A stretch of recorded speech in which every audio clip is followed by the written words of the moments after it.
Hey friends, welcome back to the CNT Review. This is where we review anything from food to fashion and everything in between. And since you already saw that title and you clicked on this video, you already know what we're about to get into. But before we proceed, please do us a favor and subscribe to our channel. Yes, it's harmless. yes. You'll have fun. You'll enjoy it. Also, please click on the little notification bell. It's to the right of the subscribe button, so you'll be notified every time we release a video. Yes. So today is going to be a very special episode. It just happens to be our season finale. Yeah. Just dance it out. Just dance it out. That's what we're doing. Just dance it out. You guys have been sticking with us and rocking with us since the beginning, and we just love you and appreciate all of you C&T review fans out there. We love you. What better way to end season 1 of the C&T review and keep our promise than to bring on a very special guest. So she is saving lives all throughout the tri-state area, one person at a time with her social work. She is our bright ray of sunshine, and she is also our good sis. Please welcome to the C&T Review show, Miss Faith Sawyer. Hello. It's the finale for me. It's the good girlfriends for me. It's just everything for me. Come on. So I'm just so excited. Come on. It's all of it for me. It's all of it. It's the whole thing for me. It's all of it. Faith, how do you feel? Are you excited to be here? Please tell us yours. Listen, I'm so excited. I think this is so dope. Like, I've never done this before, so like, you know, every first thing is a good thing, you know? So you know what? I'm really excited about it. I mean, we forgot to also tell y'all that she's a preacher, low-key. She just be preaching sometimes. It just be making us... Just making us just in our feelings. Just getting us in our feelings already. So today we are actually going to be doing a movie review. But it's not just like any movie. This happens to be a movie that came out a couple of months ago, I would say, but it is a sequel to a very popular movie that came out like I think 30 years ago. You guys, a long time. So you guys probably already know what we're talking about, because I mean, honestly, if you just go back in your repertoire, you're like, what movie came out 30 years ago? The movie that we are talking about today is Coming to America, I guess 2. Prepare the royal jet. We are going back to America. Woo!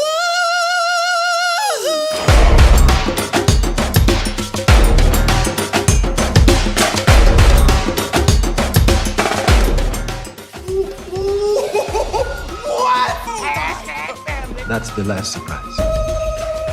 Presente, King Akeem's son from America. And my mom's. And his mom's. I'll get up this in a way so as not to offend or honor. There's a river going all around that you ain't been getting served. You see that you ain't, you know what, in baby who knows how long. Faith. Yes. What was your first reaction when you found out they were making a sequel to Coming to America?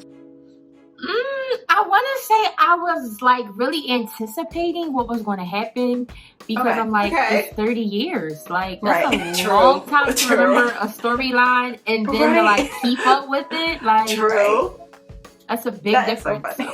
Were you a fan of the original? I was a fan of the original. It took a while for me to do it until like I would say I got to like high school, but like in elementary, like I wasn't really into it. But then, you know, high school, everybody's talking about different movies, and you're like, okay, I gotta get caught up, make sure I know what I'm talking about. True. So yeah, so yeah, it became a favorite around that time. I mean, hey, that's sooner than me. I don't think I've seen clips of the original like here and there, but honestly, I don't think I watched the original in full, straight through, until maybe last year. Don't come for me, y'all, in the comments, okay? Right, but they're gonna be mad at me because I ain't watch it until maybe a couple months ago. Couple months ago. So don't take our black card. I'm still holding on to it with all I can. Not Coming to America. It's a lot Okay, of other good. movies that get your black card revoked, but not Oh, okay, good. I'm like, oh Lord, they're gonna be coming after us. They're gonna come after us hardcore. They're gonna be like, unsubscribe. Right? They're like, get Yeah. them out of here. A lot of people used to reference it a lot, like throughout high school and college. But I just was like, okay. I feel like I saw it because so many people talked about it. I feel like I knew the whole story. But like honestly, when I watched it, I was like, oh okay. You understood now what people were talking about. Yeah. You're like, I get that reference now. I get that reference, exactly. It makes me also think about, since the movie came out so long after the first movie, it makes me think about sequels. And you know how people be saying, sometimes sequels are just not that great. Or they are. So what do you think? Is there a movie, a sequel, that actually came out that was better than or as good as the original movie? Can you think of one? Funny thing is, they actually referenced that. They actually referenced that in the movie. They did. They It's so actually funny. said, I was like, see, y'all know what y'all doing. sequels that nobody asked for, which is hilarious. Yo. Now, are you guys looking at Disney or any movie that Any sequel? I want to say Sister Act. Yes. Sister Act. I didn't think about Sister that. Act was so good. Yes, I'm going That's Sister Act. perfect. That is so perfect. Yes. Sister Act 2 definitely outshined Sister Act. You think I think I've seen the first movie once. Yeah, I see. But Sister Act 2 though, a trillion times. Yes. You think it's better? You think it's better than the original, or just as good on the Yes, same absolutely. level? It was the singing for me, but the first one was funny. But right. The second one was even funnier, and it has a lot more pickup lines. So Yes. The second one is just much more quotable, and like quotable. That end song, "Joyful, Joyful," is just iconic. And also, my favorite version of "His Eyes on a Sparrow" is in Sister Act 2. So. Yes. Okay. How many little girls was singing it in their little Easter pageants? Like, not the Easter yes. With the little dresses, yes. It was. I legit sang it in a Christmas play like a couple years ago. Like, so it's a thing. It's so like iconic. It really is. Yes, that's such a great point. That's I didn't even think about that. That is the one. That's a good one. Okay, now we have to follow that one. Of course, the first thing that came to my mind was The Incredibles. Also because it came out so much. It came out like 14 years after the original, and I actually think The Incredibles 2 definitely lived up to what the Incredibles 1 did. I thought so good. But then I started thinking about like just outside of Disney. I'm trying to think outside of Disney, which is very hard to do. And I'm trying to think of like the trilogies that I know. So I'm gonna say something, and I feel like people are gonna come at me in the comments, but I'm gonna still say it. So I'm a huge fan of the Fast and Furious series franchise. Yes, you are. And we got time today. You gotta come to protect me, sis. It's the protection for me. I'm a huge fan of the Fast and Furious series. And the first one, the Fast and the Furious was really, really good. And don't get me wrong, that second one, the Tokyo Drift, no. But they got better and better. To me, I'm just like so enthralled by him. And Fast 9 is supposed to be coming out. Yeah, and I'm like, what is happening? So, and they're just in my brain. I'm just like, they're getting more and more ridiculous, but better and better. Like I can't look away, and I'm just like, I'm so into it. So yeah, I would say the Fast saga. It's the whole thing, each movie. That's funny. Better. The crazy thing is, like, I feel like everybody in the world has agreed that the second one, Tokyo Drift, is just not a thing. It's just not a thing. Yeah, I've never seen it, but. It's just not a thing. I mean, it's there, but right. It's like it's a part, I guess. The characters were there. Were they even there? No. Actually, they introduced brand new characters, but then I think in Fast 9, it looks like they're going to be trying to bring them back. I just saw like a preview trailer, so it looks like they're trying to bring back, like, combine the series. Like, I think Tokyo Drift felt so separate. And now I think they're trying to bring it in there. I feel like they were trying to make a good sequel, and then they saw the response and was like, just kidding. Let's get the regular people back. Let's go back. But what about you, Chloe? Do you have a movie? I was thinking about actually the X-Men franchise.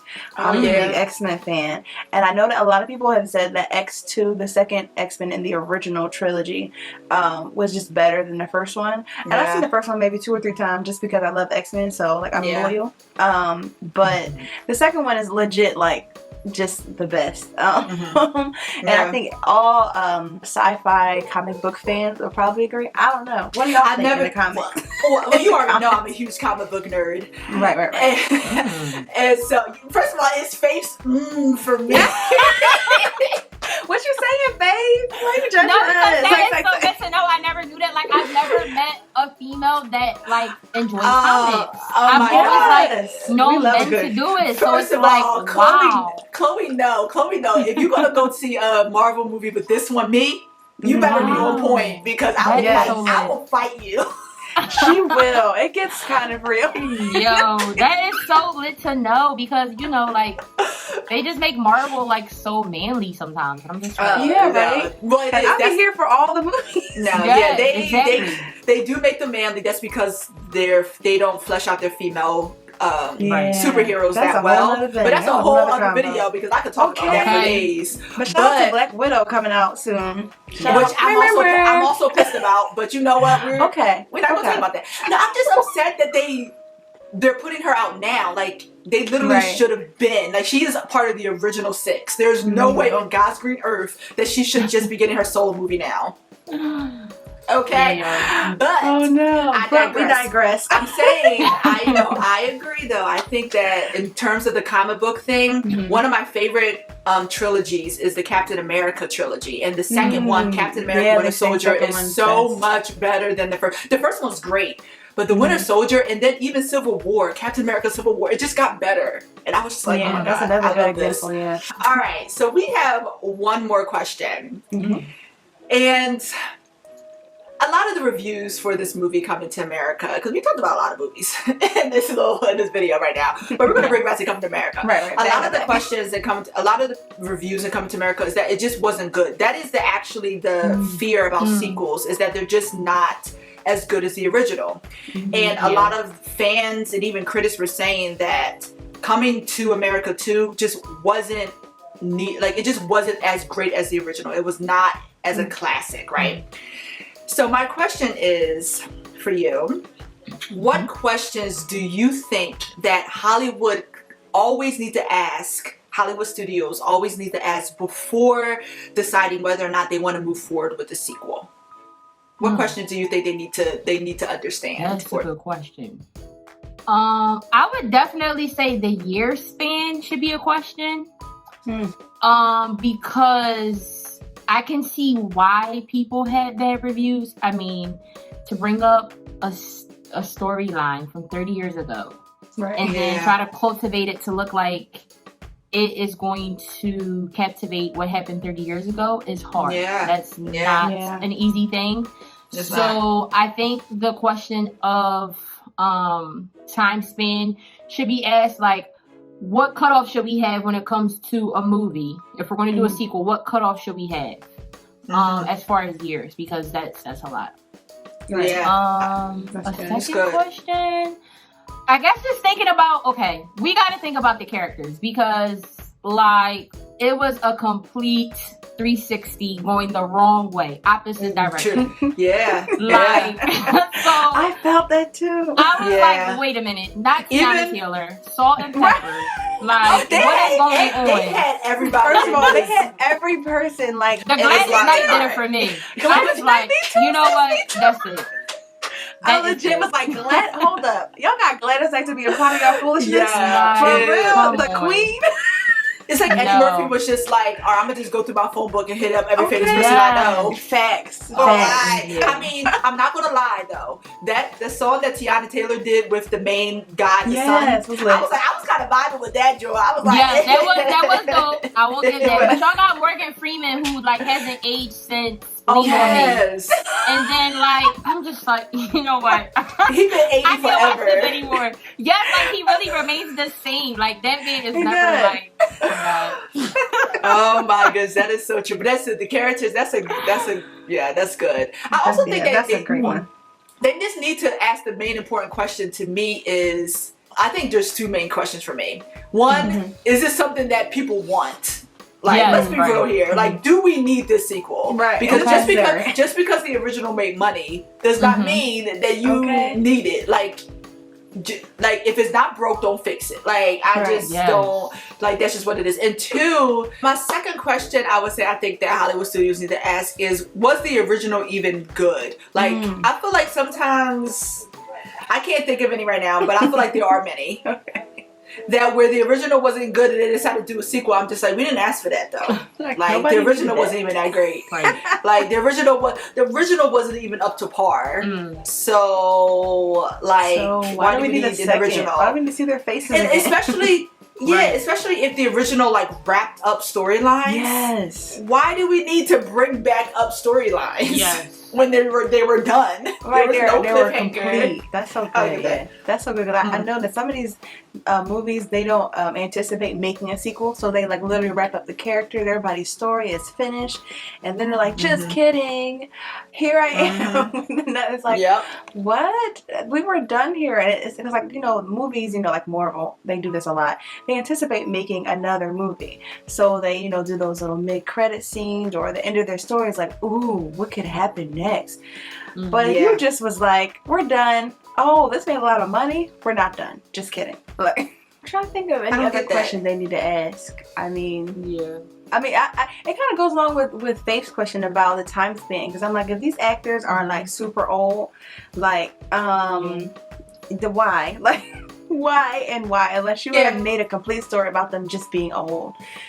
Fine, I guess, whatever. And just make sure you have, or just, I guess you say, like, just make sure you have the right characters that will play out. Because, like, okay, we went from, I forget the lady's name, from the first Coming to America, that was brought to him as his wife, to be his wife. And then you, like, just do a whole, like, Tiana Taylor, it's like, no. Like, no. It was like, did the same thing again. It's like at least let it match, but allow, like, there's too many actresses and actors out here that could have modeled Eddie Murphy and whoever else from the first movie. Like, that would have really sold it. Like, Tiana Taylor, come on. I'm sorry. Absolutely not. I'm cracking up. I was so shocked when I saw her turn around. I was like, what is happening? But I was also like, yes, beautiful black queen.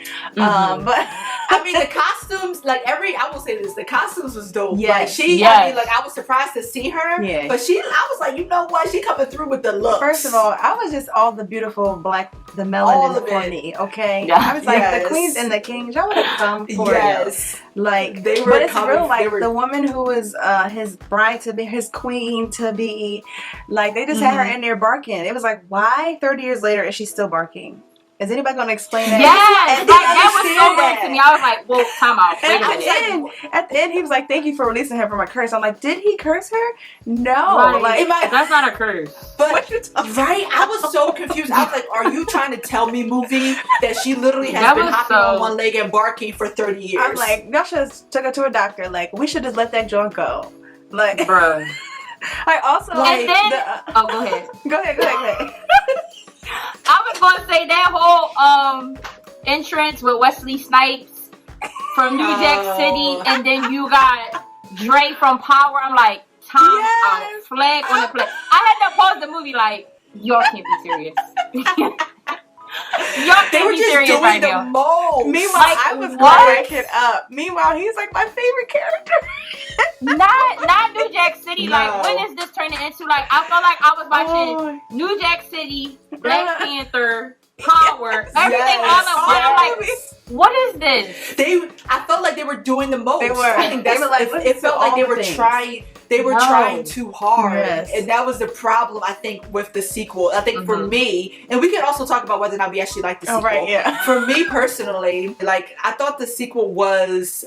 It was better the second time around. I watched it. It was. It was a little bit better. But they were just doing the most to me. And you could tell that you were trying too hard. You know what part tried so hard? And the part when Gladys, like, said on the new train or something to Zamunda. He's leaving on that midnight comes the moon down. That whole song. No. We not going on no midnight train to nobody's Zamunda. And then like Earl, what is it, James Earl, whatever, the guy, the dad. Yes. He's like, I'm going to die now. I was like, And on top of dead. like this from Morgan Freeman to Gladys. I was like, no, this ain't it. It almost felt like a parody of the original instead of actually a sequel to me. Yeah. It's like they were trying to make fun of it, and I was like, I don't know if I don't think that's the vibe y'all was trying to give across or not. Even the boy's mom, like, Leslie. she's like, yeah, I think he's the like, what? I'm like, And you then don't know. You only got one child. What was you doing? And then she said she was a hoe back in the day. But She said she was a hoe back in the day, though. I was just like, yo, something like it. Then they got him at the job interview, and I was just like, first of all, but shout out to Colin Jost. Yes, he did a good job I'm in that SNL role. fan. He did a When I really saw his good face, job I in was that like, role. it's Colin. I love Colin so much. I was like, He definitely did a good job. I love him so much. But anyway, go ahead. Sorry. I had to shout him out. So I said if I liked it, and we can rate it too. So we do a 1 to 5. 1 means it's complete trash, and 5 means I'm gonna watch it. Just it's gonna go in the classic bin, right? Yeah, okay, yeah. I'm gonna rate this sequel a 2.5. Okay. yeah. And they lucky for, and I gave it a half because I'm in a good mood. Oh, look at you. Yeah, that's definitely not going to nobody's classic. Nope. So Faith, what would you rate it? It's definitely going to be the below 5 for me. I think it should be at 0 at this point. Oh my god! Because I'm sorry, that midnight train to Zamunda, that really did it for me. That's our first 0, guys. That's our first never had a 0. You gotta give it a 1, cause Okay. Listen, I'll be fair. I'll stand grace. 0 isn't even an option. I'll give it a 1.1. I'm not even going to give it a hit. ooh, okay. Oh my goodness. Okay, Chloe. What you give it? Chloe actually, I think, liked it. I actually did like it. So I would give it. I'm actually gonna give it a 3. I'm gonna give it a 3.5. But I actually laughed a lot, and maybe because I'm really corny, and because I just dismissed the first movie. But Chloe, were you laughing at it or were you laughing with it? I was laughing with it, honestly. Like I thought it was. Somebody got to average it out, I guess, because Faith over here gave it a 1. Right. No, 1.1. 1.1. I'm sorry. Let me remember the point. Yes, give her a point. Give it a point. Give it a 2. Y'all gotta blame Auntie Gladys. It's Auntie Gladys' fault. All the weight on Auntie Gladys' shoulder. I love her. The weight of the bad movie on her shoulder. On her shoulder. And meanwhile, it probably wasn't even her fault. They asked her to do that. They did. But I mean, can you imagine like her seeing those lyrics and being like, you want me to sing this? Like, seriously? Yeah, it's supposed to be funny. And they're like, but okay. Weird. She need an extra check for just the stupidity. Yes, that's run true. her check, okay? Like, Run her why check. y'all playing with one of her classics? Run her check. Like, I'm deceased. What did y'all think out there in YouTube land? Did you think that this movie deserved a 1.1? Or were you like, it was just as good as the original? I don't know what y'all talking about. Y'all crazy. I don't know. Everybody's entitled to their opinion. Let us know in the comments how you feel. And also, don't forget to let us know if there is a sequel that is better than the original out there. We really want to know because we want to watch it. So we might review it. Who knows? absolutely. Bye. Yes, and we want to thank our bright ray of sunshine, Miss Faith Sawyer. Thank you so much, Faith, for joining us on our season finale. Yes. You made it so much better, and I really hope you guys. I hope we kept our promise, and that you guys were laughing and cracking up at us talking about this sequel. This crazy movie. We want to thank you all for tuning in to season 1. The C&T review will be back soon, and we hope to see you then. Yes. This has been another C&T review. Thank you for hanging out with us today. If you enjoyed this video, please like, comment, subscribe, and check out our other videos. We'll see you next time. Bye!